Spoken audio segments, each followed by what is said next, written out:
Welcome back to the GSMC Baseball Podcast, brought to you by the GSMC Sports Network. I'm your host, Sam Menzie. We've got a show for you today. First topic we're going over is Christian Yelich injury and the potential for him to be out for the rest of the season. After that, we'll be going over the Mets sweeping the Yankees in the Subway Series, the Mets-Braves Series preview, Garrett Crochet and his trade value, and then Rich Hill's free agent market. But before we do all that, I'd like to ask you again to please like and follow the show. We do get a number of questions from viewers, so to ensure that your question does get read on the air, please use the link, gsmcpodcast.net. It really does help the show, and it really does mean a lot, so thank you so much for that. And let's get back into the show for today. All right, so the first topic is going to be about Christian Yelich and the potential that he is out for the rest of the year with back surgery. But before I actually go into that, I would like to not announce, because everyone knows by now, I'm sure if you're watching, but let you know about some breaking news. Dylan Cease just threw a no-hitter for the Padres. That happened about 2 minutes ago, actually, I'd say. So that's fun. Congratulations to him. 114 pitches, 9 innings. Wow, something you never see in baseball nowadays. So, I mean, really, really fun. Congrats to him, and really nice way for the Padres to end up winning that game against the Nationals.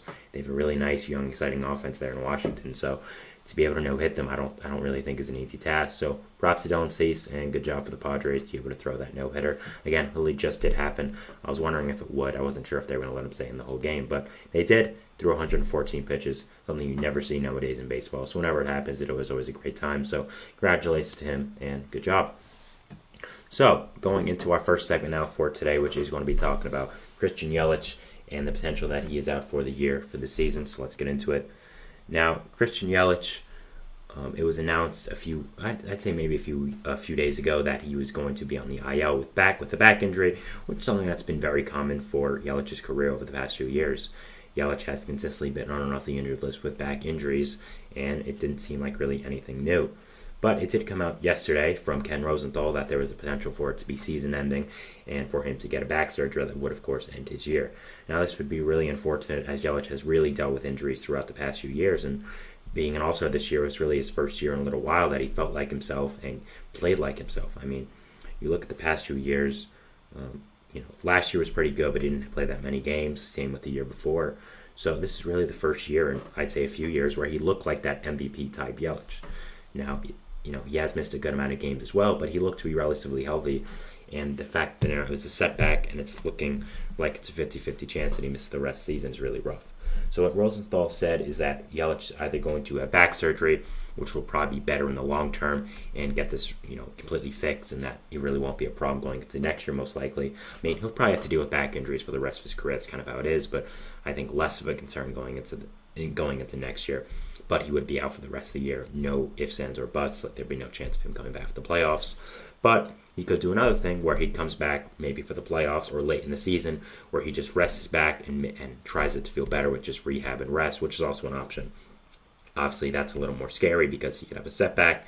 It could become something more serious, and he could end up missing the season anyways, and it could become a long-term problem. So these are the things that Yelich has to weigh. And overall, it's just not good news for the Brewers. No matter what, he is going to be out a significant amount of time, and it is going to be something that they have to deal with for the rest of the season. Now, again, this is really rough, as Yelich is having an absolutely fantastic season with this Brewers team. A 155 weighted runs created plus this year, which is obviously very, very fantastic. I mean, he just looks like a brand new player. His batting stance is back to what it was. I mean, whenever I knew Yelich, I knew of his long, tall, consistent batting stance, which has always been a big part of him and big part of his big part of his game. I'd say just that consistent long batting stance, holds the bat up really high like this, and just kind of goes like that. So the back is obviously a big part of any player's career, but I think Yelich more because of his batting stance, the way he plays the game, very straight and very kind of a consistent, well imposed batting stance. So obviously the back injuries have really hurt him, and now this is just another part of it. And he's, again, really been a fantastic addition to this Brewers team. I mean, he really has just been probably their best hitter. I don't think probably. I think he is their best hitter. Him and William Contreras have really been a great, fantastic middle-of-the-order duo for this Brewers team. So having him out for a significant amount of time, if he is going to be, I think really is something that is rough and something that the Brewers are going to have to deal with for the rest of the season. Now, the impact on the team, I'd say, again, is pretty large. they already don't have the greatest hitting core. I think a lot of it is coming from performances they didn't really expect, and don't have the greatest depth. So losing a guy like Yelich when you already have other problems in your team as well, mainly the pitching staff and the depth you have there, I think really is something rough and something you have to end up watching. I think that overall, the Brewers are going to have to add something at the deadline, and this is going to affect them for the rest of the season in a pretty significant way. Again, no matter if he gets surgery or rehab or not, he's going to be out for a significant amount of time. That's just how it happens. So if I'm the Brewers, I'm really trying to replace his value with someone, maybe call someone up, maybe trade for someone. Maybe this is the year you think make a big trade.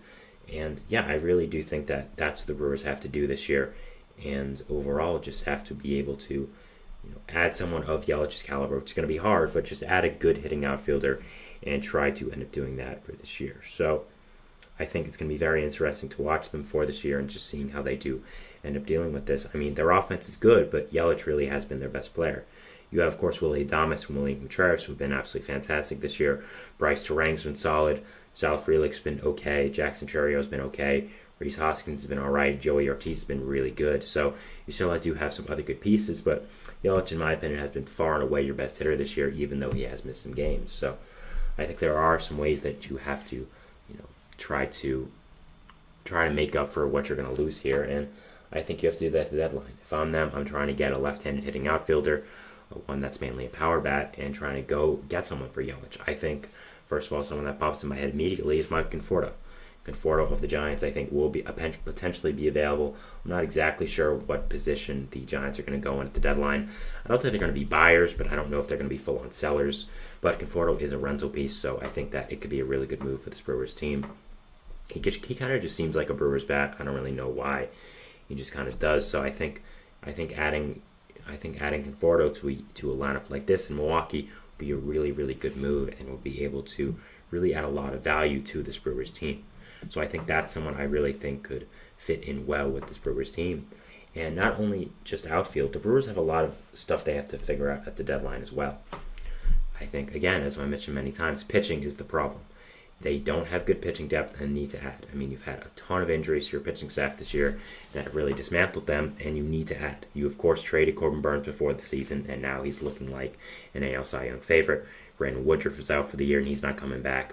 DL Hall's been hurt. Robert Gasser's been hurt. Two young arms you were planning on being a big part of your team this year. Wade Miley got hurt at the start of the season, and you have Freddie Peralta. Yes, he's pretty good, but is he really going to carry your team fully? And I think if you don't add someone to your rotation, you're going to have a problem, not just for the regular season as well, but for the playoffs. I think pitching is really the big thing because you can pick these pitching matchups. Everyone's mostly going to be healthy. You know what's going to be there. You can charge someone on 3 or 4 days rest, and that's why I think pitching is the most important thing in the playoffs. That's why I've said teams like the Royals and the Mariners, who aren't exactly fully in the playoff picture right now, could be very, very interesting teams to watch in these playoffs because of how good their pitching staff is. I think it really adds a whole new element to that. And if the Brewers just are going into the playoffs with just Freddie Peralta as the main guy, I would be worried because I think there's a lot of good wildcard teams this year, and I think that it's going to be very interesting to see who they do end up playing. Also, I think if at some point the Brewers are going to have to worry about the NL Central. Now, do I think they win the NL Central eventually? Yes, I do. I think that at this point, no matter what happens, unless they have just a full-out collapse, one that we haven't seen in a long, long time, they are going to win this NL Central just because of how far they are out. I mean, they're 6 games above St. Louis, 7 games above Pittsburgh. Those are really the only two teams in striking distance right now. But with these pitching, deformities you have, I'd say, I don't know if that's the right word. The underperformance you have in your pitching and, all the injuries you've had, you kind of have to be worrisome now that St. Louis or Pittsburgh catch up to you. Also with this Yelich injury now counting in because he is such a big part of your offense. This Pittsburgh team is getting better and is really good. And if they add some bats to the deadline, I don't see why they couldn't catch up to you. They're only 7 out. I mean, yeah, it's a lot, but we've got, almost 2 full months of the season left. Cardinals are only 6 games out. And if they add a good starting pitcher, maybe another one as well, Arenado and Goldschmidt start hitting better, they could also be a threat. I mean, they're only 6 games behind, and they're consistently in the wild card as well. So I think these are things the Brewers have to think about. I think this is a year you try to add at the deadline.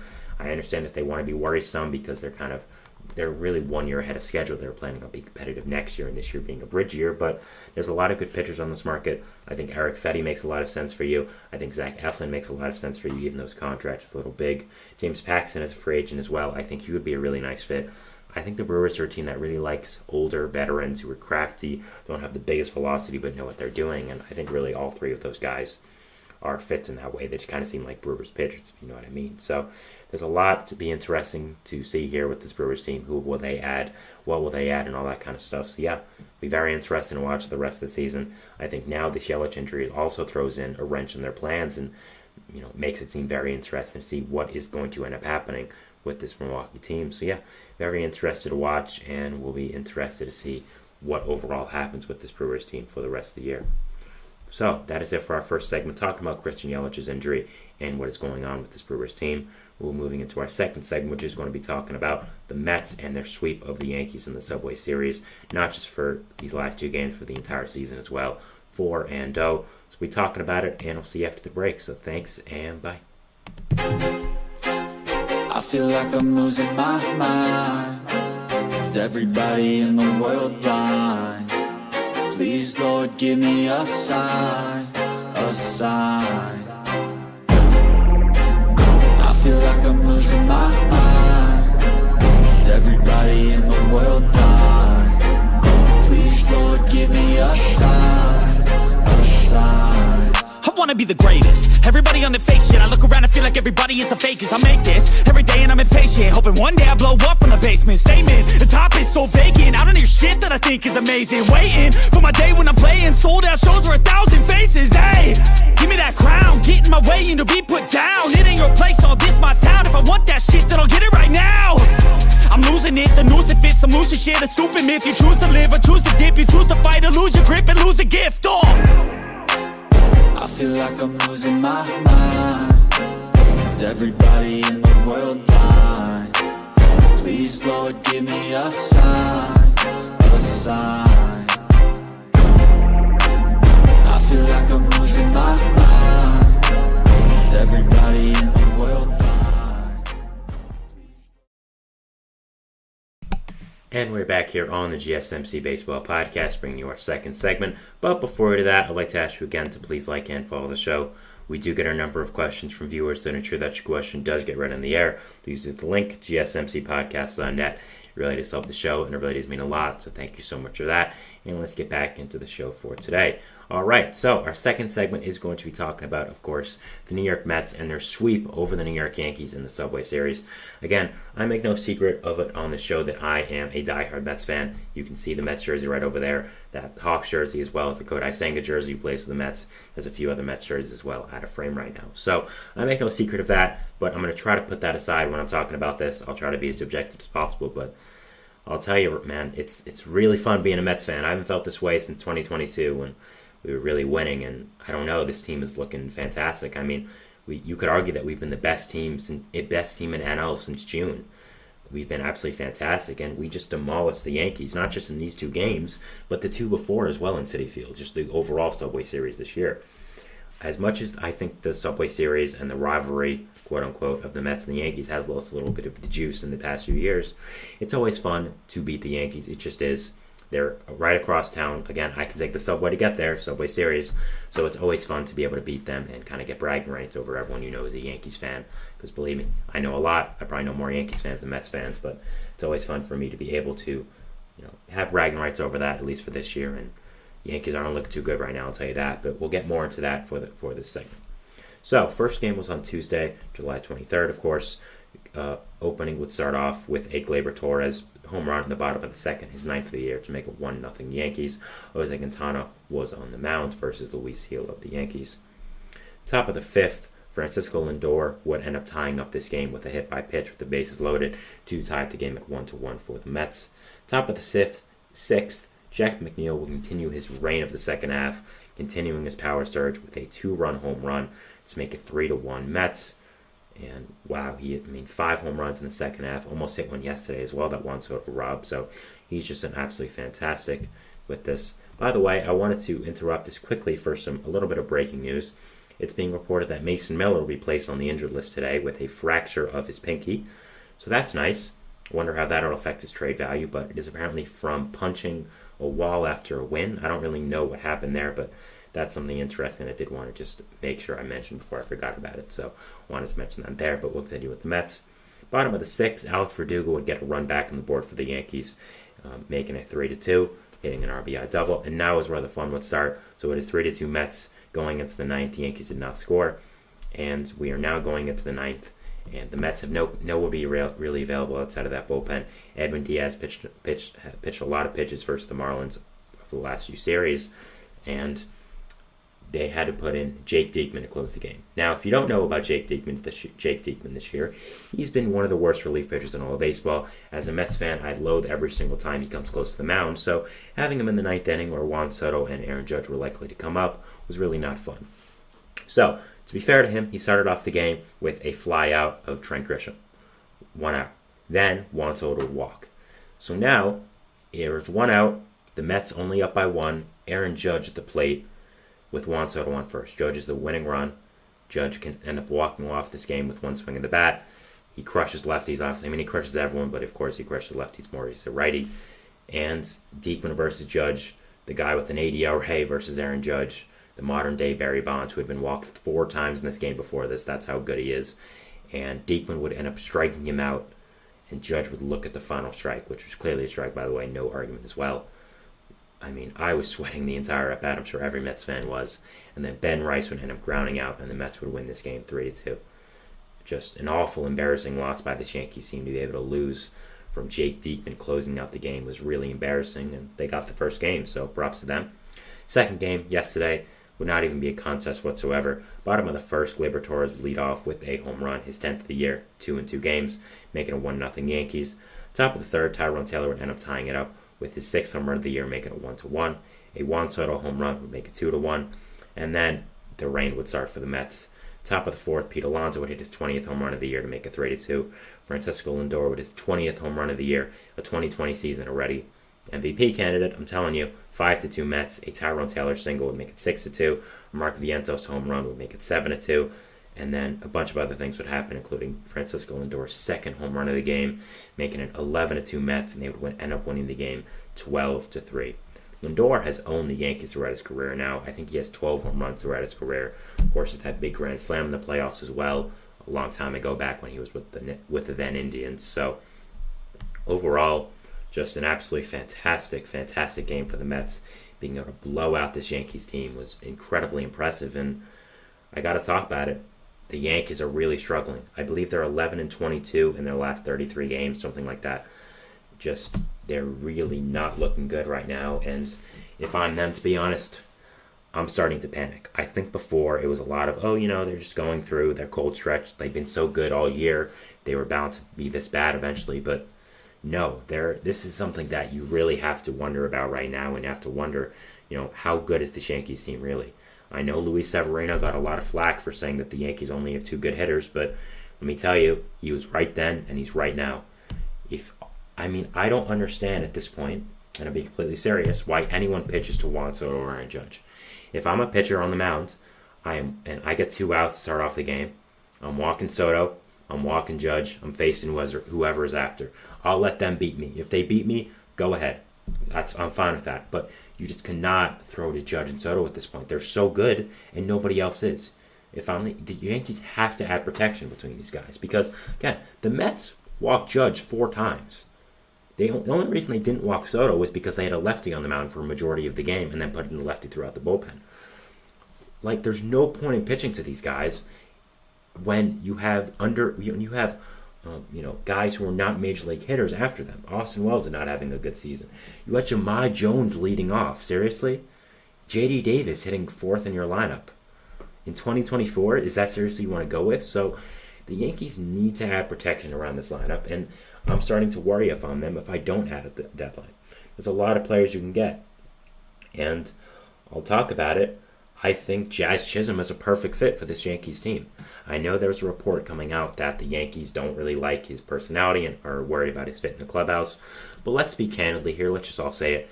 The Yankees have a history of acquiring people with domestic violence allegations. It has happened many times. Domingo Germán, Aroldis Chapman. Jazz Chisholm has done nothing like that. He's a guy who likes flipping bats and wearing colors. I don't understand why that would be any different. At the end of the day, he's a great player. There's no real off-the-field concerns. He's been nothing but a model citizen off the field. I think that Chisholm would be a great fit with this Yankees team. Provides versatility for them. When Soto or Judge need a day off, he can play in the outfield. He can play second base, which is really what they want. He adds a perfect leadoff presence to this team. His swing works perfectly in the short porch of Yankee Stadium. Can steal bases. Can add a lot of energy to this team. And I think really just adds a lot of length to your lineup. You put him in the leadoff spot. You then have a really fantastic top three that leads off the game of Jazz, Soto, and Judge. You then have the ability to move guys down when they're healthy. Jason Dominguez probably slots into the 4. Stanton slots into the 5. You can then have Ben Rice over there. Austin Wells potentially gets better. You can move Gleyber Torres down, and even though Gleyber Torres isn't having as great of a season as he usually does, he's still a very valuable threat. So I think adding someone like Jazz would really help out a lot to adding to this length of the lineup. And players who aren't doing the best this season could be able to be moved down and try to work on that and not be forced into high leverage situations. Yes, Gleyber Torres hit 2 home runs leading off, but at the same time, you don't want him leading off because of how bad he's done this year. Adding a guy like Chisholm would really help out. And also, you need bullpen help. I think you need at least 2 bullpen arms where it stands right now. I'm going to talk about who I think that I'll have them acquiring on Monday. Again, that's my big trade deadline show. So, overall, the Yankees have a lot of needs. They really have not done well so far. And overall, I just really think that there is a lot that the Yankees need help with. And you notice I have not talked about the Mets much in this segment, and that's because our third segment is going to be about the Mets, which I am going to transition to right now. It's going to be about the Mets and the Braves. They have a series coming up starting tonight, a 4-game series, which is huge. We'll explain why. So I'll be going over that and explaining just everything about that. And also hello to Diggs, by the way, 1 in the chat. Hi, how are you? So we're going over the Mets and the Braves, previewing their series and just talking about it all together. So we're going over that, and we'll see you after the break. So thanks and bye. Looking for your daily fix of sports talk without having to pay for it? GSMC Sports Network is available on YouTube. Just search GSMC Sports Network. Get your fix of daily sports talk shows on YouTube, absolutely free. NFL, college football, NBA, MLB, MMA, UFC, fantasy football, and so much more. GSMC Sports Network has shows running all day long, with new sports shows starting every 2 hours. Just like on your favorite cable sports channel, except GSMC Sports Network is absolutely free. Just search GSMC Sports Network on YouTube to catch one of your new favorite shows, like the GSMC College Football Podcast, Chip Shot Football Podcast, Hoops and Heels Women's Sports Podcast, GSMC Basketball Podcast, and so many more. Check it out for yourself. GSMC Sports Network, now available on YouTube absolutely free. Search GSMC Sports Network on YouTube right now.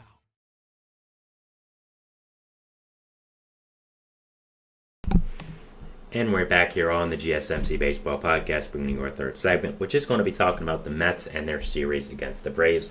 But before we do all that, I'd like to ask you again to please like and follow the show. It really does mean a lot. It really does help us out, so thank you so much for that. And let's get back into the show for today. All right, so, nope, didn't mean to press the outro button. Sorry about that. Here we go. That's what I want. So, we'll be talking about the Mets and the Braves and their series previews, so let's get into it. The Mets and the Braves are starting a 4-game series here in Flushing, Queens, of course, Citi Field, for the next 4 games. A very, very important series for both teams, something that is really going to mean a lot for both teams, and let's talk about why. So, all year, the Phillies and the Braves have been the class of the NL East, but that's starting to change right now. The Mets are doing as significantly well as they have in a long, long time, have been one of the best teams in baseball since June, really, since, let's just say it, since Grimace threw out the first pitch. We're going to talk about it. It's real. Grimace power is real. So, overall, this series is very important right now. People don't really realize this, I don't think, but the Mets are only a half game behind the Braves in the NL East and the wild card. They win, they win this series 3 out of 4, or, of course, sweeping 4 out of 4. They are now in the top wildcard spot and second place in the NL East. That's very, very significant from where the Mets were at a long time ago. I mean, they were 11 games under 500 like a month or two ago. And now they're very close and have a real chance of being at the top place of the wild card. So this series, while always Mets and Braves series are fun because, as speaking for a Mets fan, the fan bases don't like each other, the teams don't like each other. It's always really a fun rivalry. I think it's really the biggest rivalry the Mets have in these past few years. This means a lot more because the Braves are really struggling. They've had a lot of injuries this year, and I think that's why they find themselves in this position. And the Mets are just going off. They're consistently being a great team this year, and this series means a lot for both sides. So I did want to preview it, talk about the pitching matchups as well. Again, we talked about the playoff implications, who has the advantage, all that kind of stuff, so let's get into it. So, first game tonight, starting at 7:10, it is going to be Chris Sale versus Luis Severino. Braves have the obvious pitching advantage here. Chris Sale has been one of the best pitchers in all of baseball this year, while Severino definitely has been bad.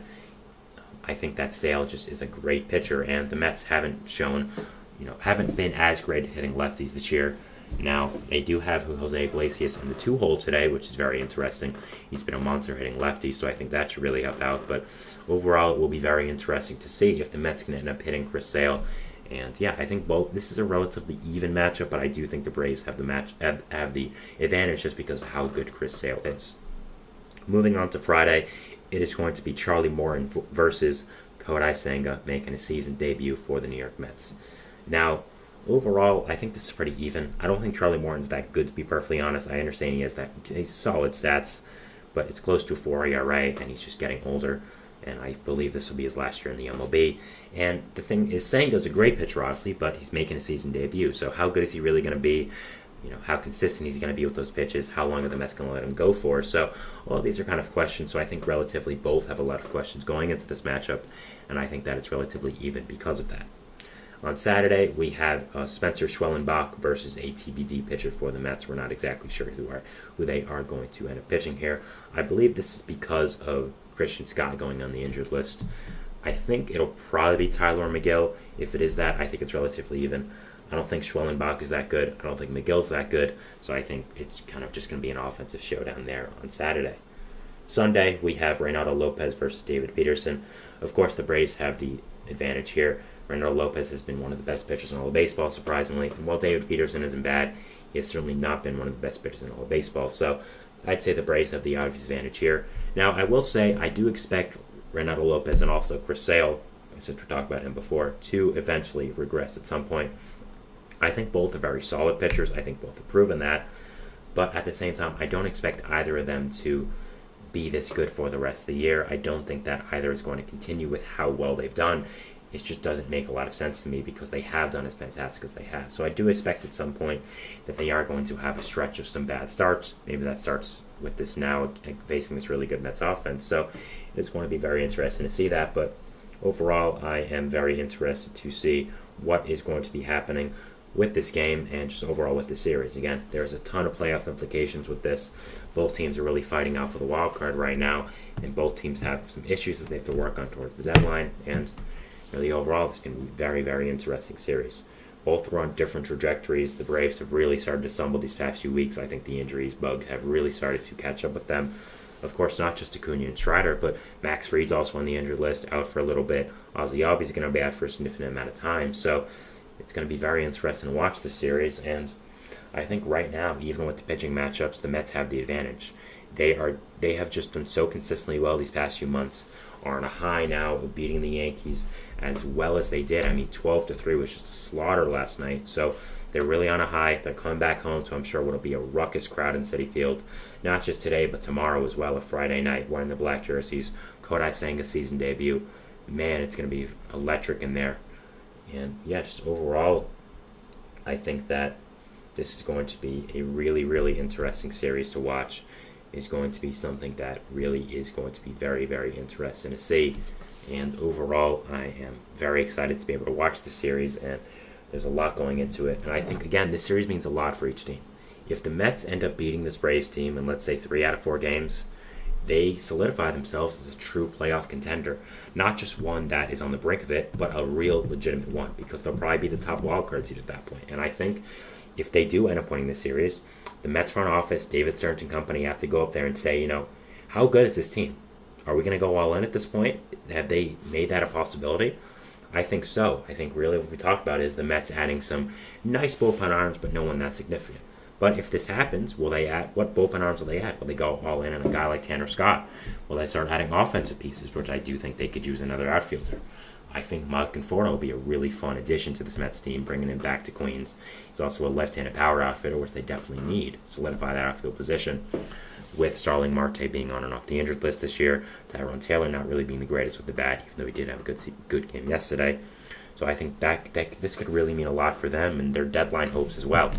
Mets players have been, very assurant that they want to buy and that they should buy, and I think really winning the series would be something that really provides hope within this Mets front office that this team is good enough to buy, and overall it should be very, very interesting to end up seeing what does happen here. And yeah, I think for this Braves team, I think this series really is something that is going to have to inspire confidence in themselves.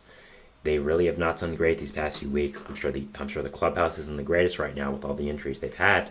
If they can go into Queens here in Citi Field against this red-hot Mets team and be able to take this series, I really do think that would help out them a lot and be able to inspire belief in themselves that, we're still the Braves of old. We're still a really, really good team, and we're still able to beat anyone any day. And we're still this team that just did win the World Series back in 2021, be one of the best teams in baseball last year in 2022 as well.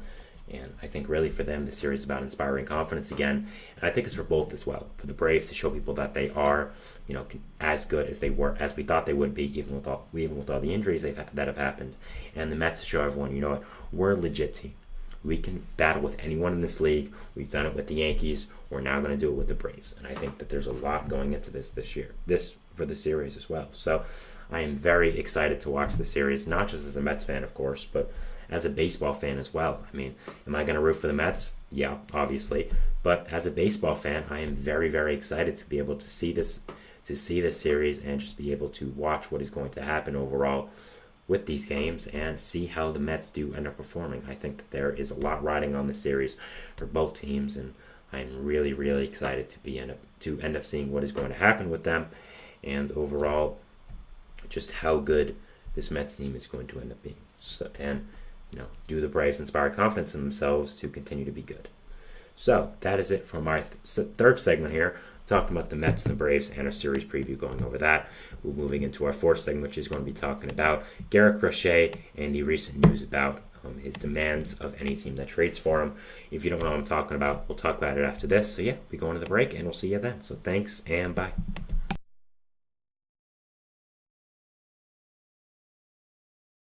For the best and latest podcasts available anywhere, go to the podcast app on your cell phone and type in GSMC to access free content-rich podcasts on health and wellness, book reviews, sports, entertainment, relationships, social media, movies, technology, finance, and even weird news. Subscribe and download the GSMC Podcast Network's family of shows, available everywhere podcasts are found.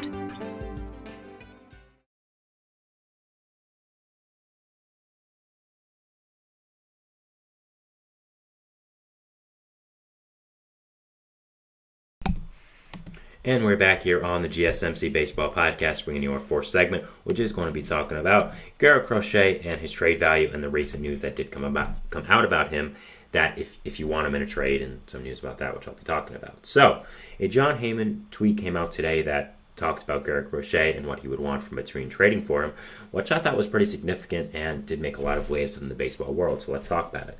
So, the tweet reads like this. Garrett Crochet's plan with the White Sox is to pitch normal workload as a starter until end of regular season. If traded, he would need an extension to pitch in October. He won't move to the bullpen and will not take any break. View starter routine as best for health. So basically what this is saying is if Garrett Crochet is traded, he's not becoming a reliever. He's continuing as a starter.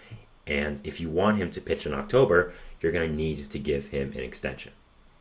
And if he stays with the White Sox, he's also not going to become a reliever, and he's going to continue to be a starter. So what Crochet is basically saying is, if you want me to pitch in October as a reliever, which is of course the only way he's going to pitch in October, you're going to need to give me an extension. And this comes as pretty significant news because Crochet is making a good amount of demands, and I don't really think anyone expected that of him. Now, Crochet is, of course, I would say, probably the biggest player at the deadline that has a real chance of going. Of course, Tarek Skubal is available at this deadline. I mean, he's been talked about, and of course, he's the best player. That's been talked about in trade rumors, but I think there's probably 0% chance Tarek Skubal is traded at the deadline, to be honest.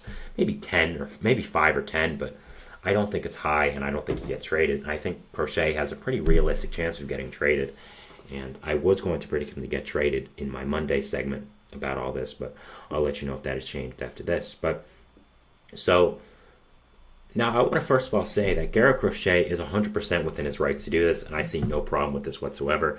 I'm all for players, riding the wave of their career. I'm all for player empowerment, basically saying this is how I want my career to be done, and kind of getting the money and protecting themselves, because I think that's basically what their job is. Every player will tell you, as much as I love baseball, as much as I have amazing time doing my job, I'm in it for the money. You need to be able to, get paid your worth, provide for your family, all that kind of stuff. And I 100% agree with Garrett Crochet that he should do whatever he's comfortable with, do not win what he feels will, be the best for his career.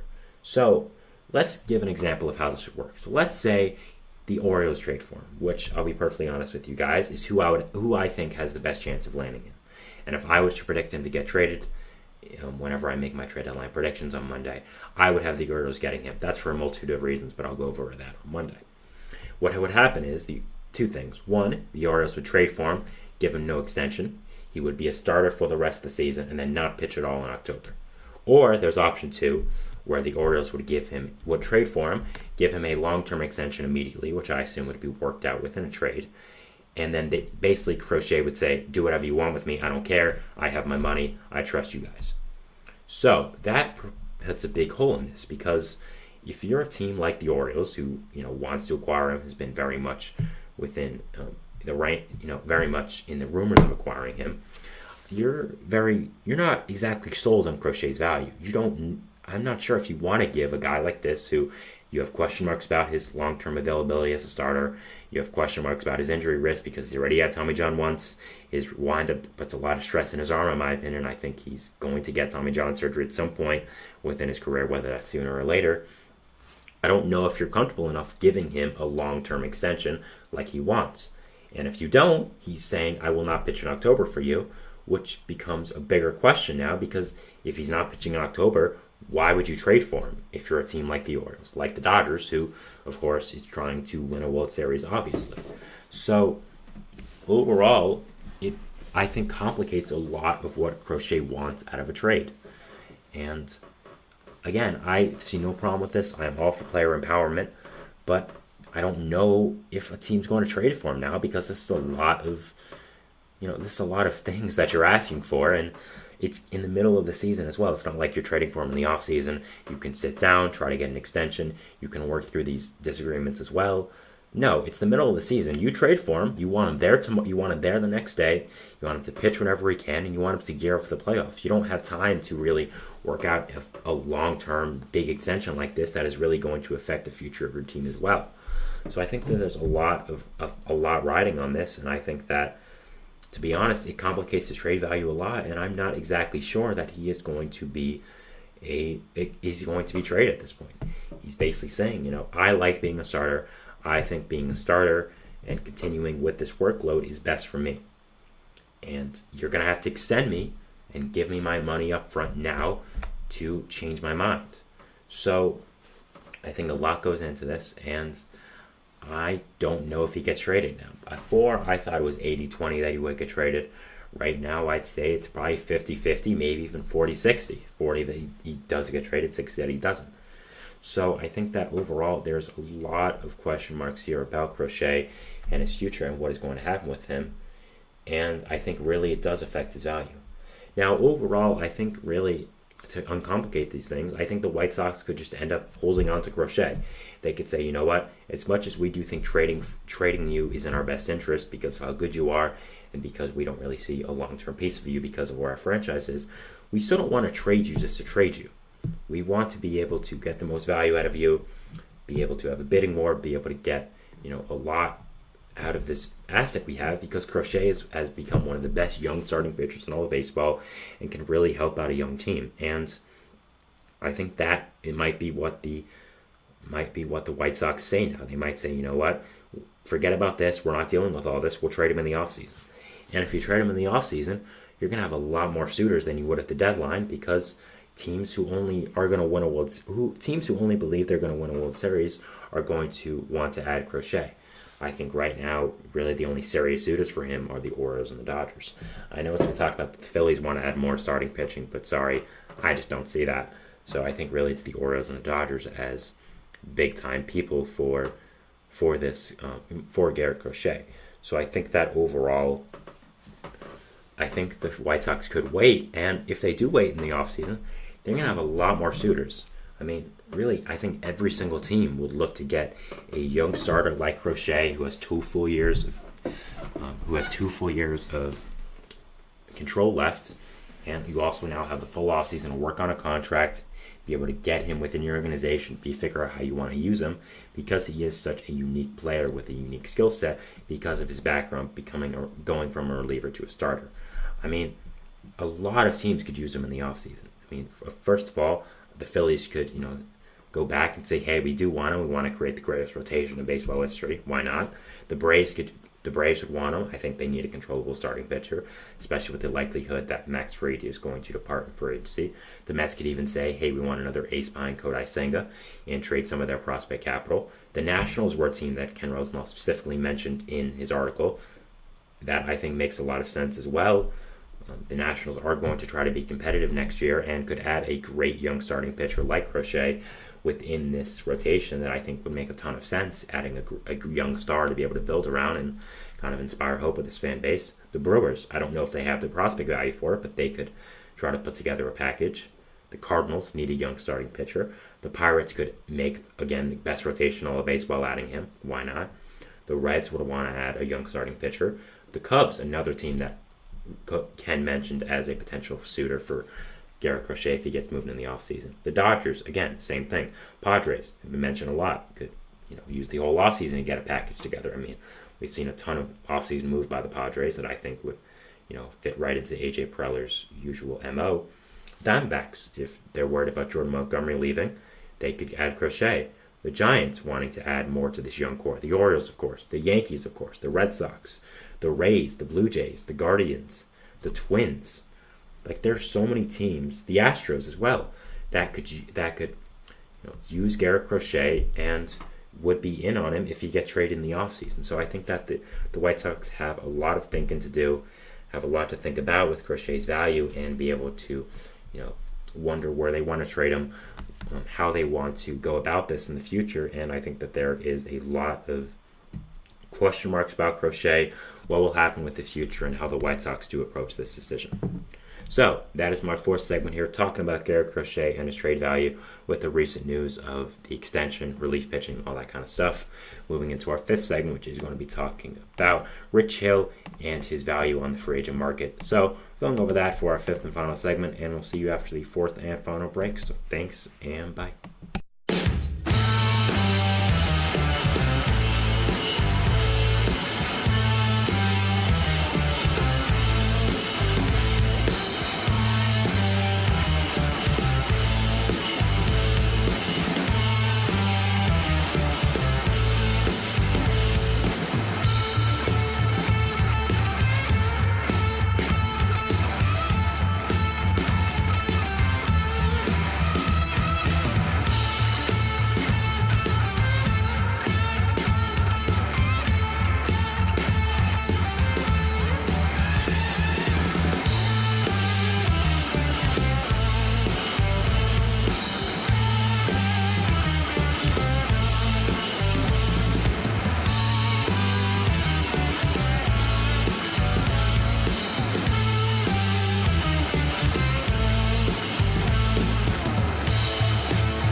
And we're back here on the GSMC Baseball Podcast, bringing you our fifth and final segment for today, which is going to be talking about Rich Hill and the free agent market that is currently going on with him. So let's get into it.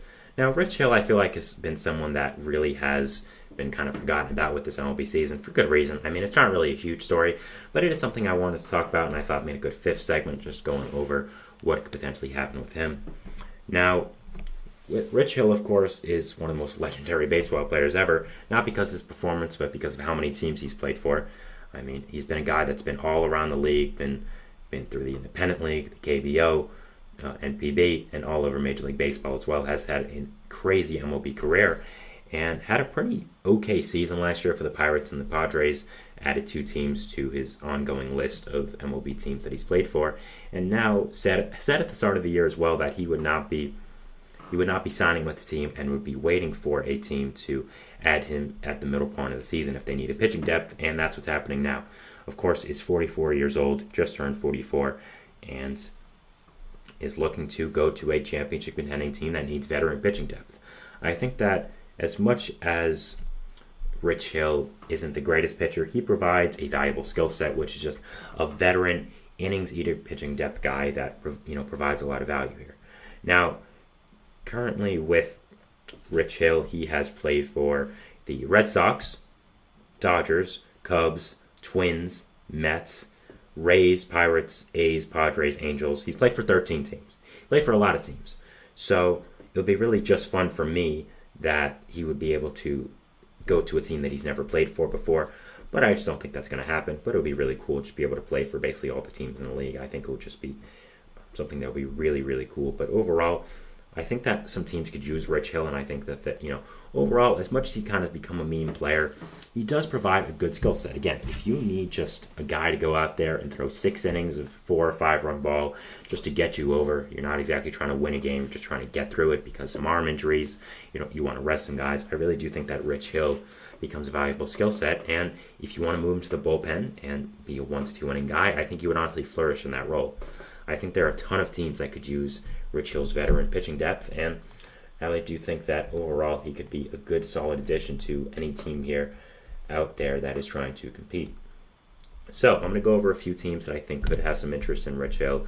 Again, not a huge game changer, but just is a guy that I think is really fun to talk about and be able to think about adding for some teams.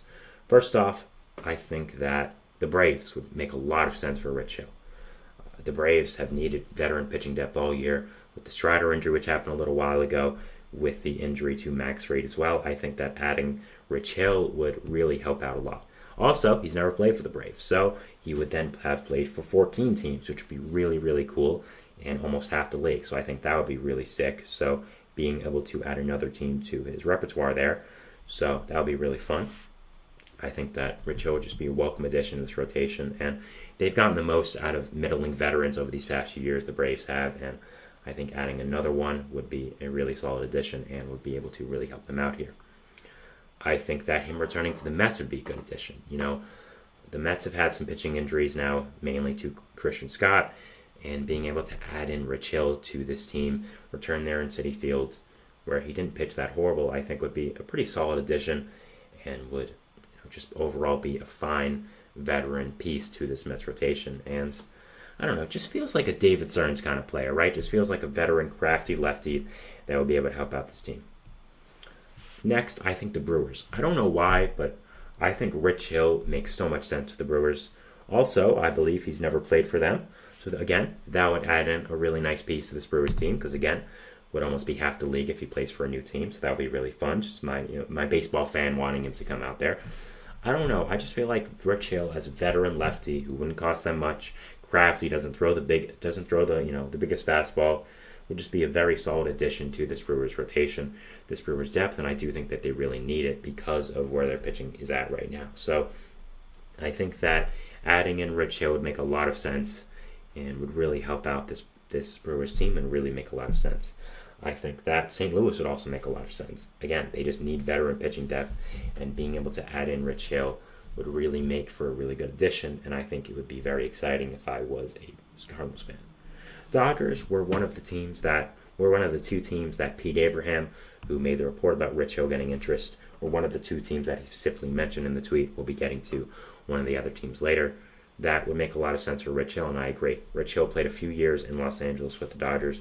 The second most years he's played with any team, behind Boston, of course. So I think adding Rich Hill back into Los Angeles would be a really good addition. You've had some pitching injuries, and adding in Rich Hill, a guy who's familiar with the organization, familiar with what it means to play in a pennant race, pitching with this Dodgers team would make a lot of sense, I think, and overall would just really be a good, solid addition there. After that, you have, of course, returning to the Padres. They could use some veteran depth. He, of course, played there last year. That could make a lot of sense. Diamondbacks, they've had some pitching injuries, and I think helping out this younger team that just won an NL pennant would really help out a lot and really become a good addition for this team. Orioles need veteran pitching depth. Again, make a lot of sense. Yankees were also a team that was specifically mentioned in a Pete Abraham tweet as a team that would make a lot of sense for them. And as a player, that would make a lot of sense for them. I think that would make a lot of sense and makes a ton of sense there as well. I think that Rich Hill, again, just provides a valuable skill set of being a veteran, older pitcher that is crafty and just eats out innings, and I think would really be able to help out this Yankees team. They've had a lot of pitching injuries over the past few weeks or so. Being able to add in Rich Hill to this pitching core would be a very solid addition. Boston, returning to Boston where he's played 5 years. He's from Boston as well. I think makes a ton of sense, and overall would be a team that I think would be a player that really helps out this team. Guardians, I think especially could mean a lot for Rich Hill. I think that the Guardians overall could use a veteran arm like Rich Hill, who not only, of course, has experience, but also has experience in playoff positions where the Guardians aren't really familiar with this younger team. I'm sure him and Stephen Vogt crossed paths at one point in their professional career, so you could add him in there. I'm sure he has, again, a relationship with the manager, so that would really help out a lot. Also, Minnesota, returning there, needs some pitching depth.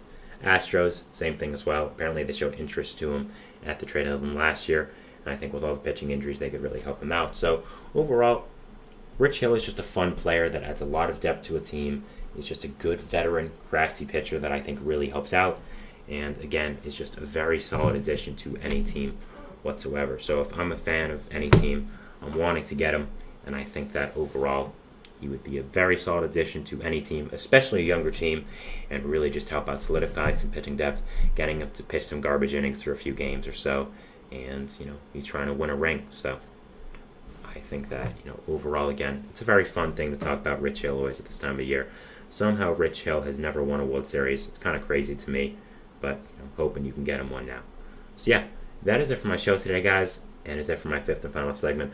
I want to thank you so much for watching. Remember to like, subscribe, hit the notification bell to not only get notified when I upload, but all the other great content creators on the channel do. Make sure to follow us on Facebook, Twitter, TikTok, and Instagram for more content and updates. I've been your host, Sam Menzie. Again, thank you so much for watching and supporting the show. We'll be back tomorrow with my weekly Friday Power Rankings, going over where every team fits. Thank you so much for watching again. We'll see what baseball throws at us tomorrow, and enjoy the day outside. It's beautiful. See you tomorrow. Thank you, guys, and bye.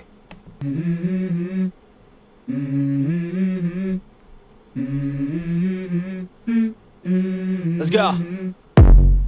I wake up to a little bit of drool on my pillow, feel like it's gonna be a bad day. Yeah, I'm tired of shit, and the coffee ain't hit yet, damn it.